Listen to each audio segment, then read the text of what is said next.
Hey guys, welcome back to Andy's Dinosaur Reviews, and we have another brand new Mattel Jurassic World Legacy collection this time to take a look at. Lately it's been pretty much flooding my channel with Dominion stuff, but we now have another Legacy set, and I do want to give a huge shout out to my buddy Asher as well as his father Andres for helping me to acquire this figure here, get it up on the channel pretty early, because if I had spent a little bit more time looking for this one, I feel like I probably would have been going out of my mind trying to find it, but also just generally it would have been months down the road because my area is so bad at getting stuff in a decent time period. But this again is a very cool looking Velociraptor, and it's not the best Velociraptor from Mattel, that's for sure, but it actually is a really cool looking one, like way nicer than I was expecting it to be, which is definitely a huge plus for this figure. Almost kind of has a little bit of like a Lost World tiger striped raptor, sort of, as far as like the tones of color used for it, but overall, it's another of the many figures that really would have benefited from some more paint there out onto the tail. But outside of that, again, I actually really quite like this one. And you can see as far as the packaging and everything goes, it's pretty much your standard when it comes to the Legacy Collection line. And here in the line, we also have the Gallimimus as well as the Dilophosaurus. So two more figures that we can look forward to reviews of here on the channel very soon. But let's go ahead, pop this out of the box right now and check it out. So here is our Velociraptor in all of its glory and looking really quite nice. Again, it definitely has a pretty nice looking appearance to it, pretty nice looking coloration. The tones of color specifically are beautiful on this.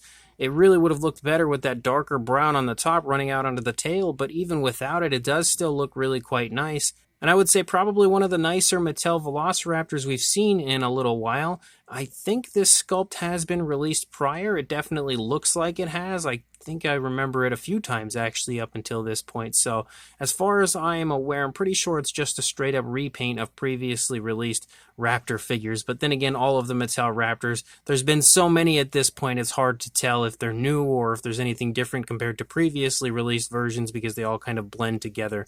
But definitely a fun looking figure, so let's go ahead and jump straight to a closer look at it right now. So again, this Raptor being a sculpt that has been released prior from the Mattel line isn't something that we need to take a look at again as far as the actual sculpt itself goes, because we've already done that in the past with this figure. Again, this is a sculpt that's been, I think, released a few times up until this point, but what we do need to take a look at would be the paint application and what differentiates this one from any of the previous versions. And straight away you can see that again we have this gorgeous looking orangish tone for the body. It's kind of a almost like a darker but sort of a flashier orangish tone than I can recall on most of the Mattel Velociraptors we've seen in the past. It's a very, very nice looking tone of orange that they've used, almost bordering on like a red orange for this one, and again sporting similar coloration to kind of a Lost World Jurassic Park Velociraptor as far as that goes. You can see that we do have some alternate coloration on it though. We have this really nice kind of a brown, almost like a chocolate brown that kind of borders around the eye here,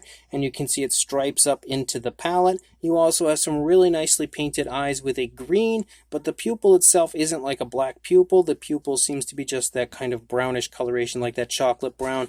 But considering that's a fairly dark tone, like it doesn't look bad by any means, that still looks pretty good. You might be able to also pick up on the fact that there's a very strong speckling to this one, so I can really see a lot of speckles throughout the entire figure. We also have this light gray for the lower jaw, and that continues here to run down into the throat, and you can see it actually continues all the way down into the chest and into the stomach region before tapering off before we reach the pelvic region. So I love the fact that we did get a little bit of coloration running down through the stomach, because most times nowadays it seems Mattel kind of cuts the coloration off in like the throat region, but we actually have color. It would have been great to see it the entire way through, but we do have it at least a little ways into the stomach. Once you open the mouth, you've got, first of all, a really nice gloss coat in there that I immediately took notice to, was how nice that gloss coat is on the inside of the mouth.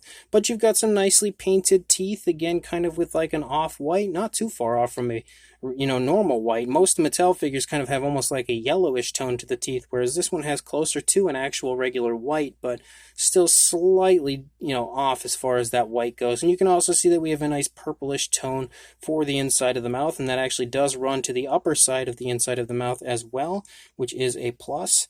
Both eyes are placed pretty nicely, which is always a concern when it comes to Mattel figures. You can see that the coloration for the most part looks the same as far as that brown around the eye, I would say, on both sides. And then you have this little area where we don't have much of any of that brown. You can see we have the brown speckling up there, but the brown doesn't pick back up again until we reach down here into the neck, about halfway down in the neck, and you can see it kind of starts to stripe and design here down through the course of the figure. As we reach into the back, it continues to do that. In fact, the entire back and spinal column area is completely encased in that brown, and you can see how it kind of stripes and everything down. I do really quite like the striping into the side of the raptor.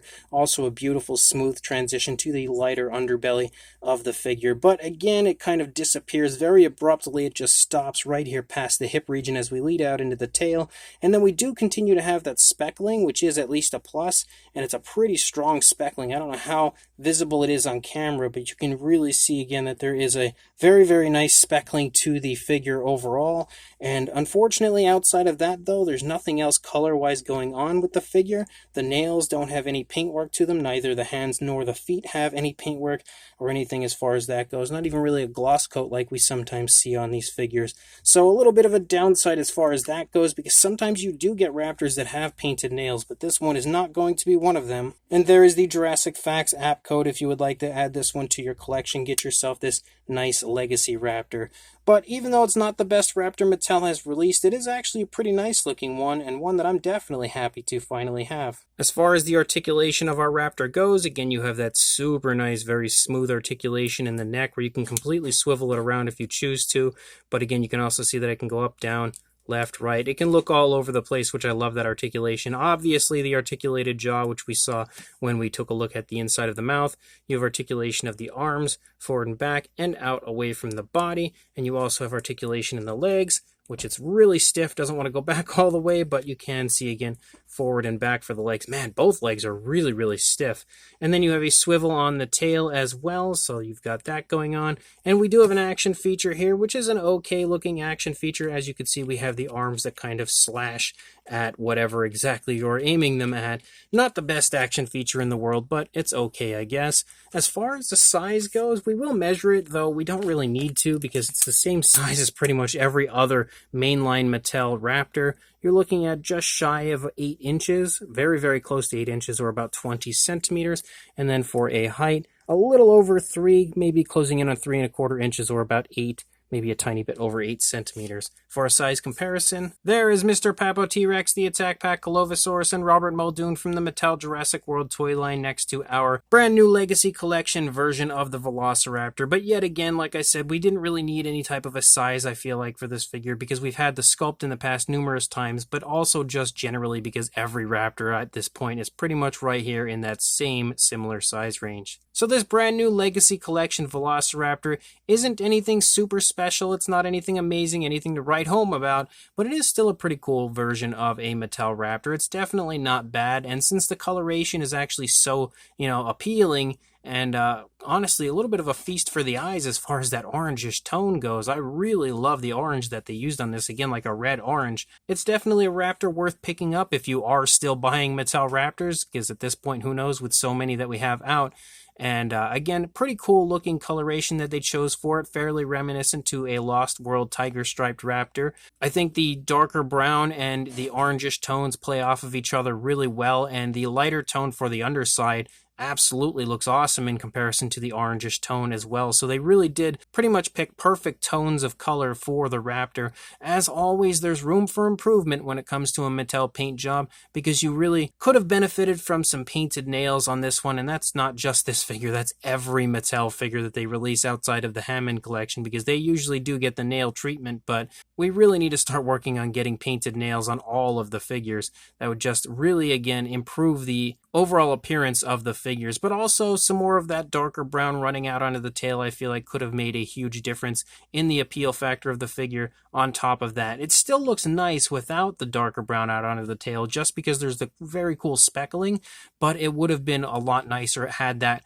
coloration run all the way out there, or even if we just got like some dark brown stripes running out on the tail there, it would have looked pretty nice. But as a whole, it's a pretty nice looking raptor figure. Nothing amazing, but definitely nice and worth picking up in my opinion, with an okay action feature and some pretty fun articulation. So if you are interested in grabbing this, make sure you head to your local Target and keep checking there, as that is where my good buddy Asher found this for me. So make sure you check your local Target, grab this if you find it, and make sure you also like, comment, and subscribe, and I will see you in the next review. Thanks for watching.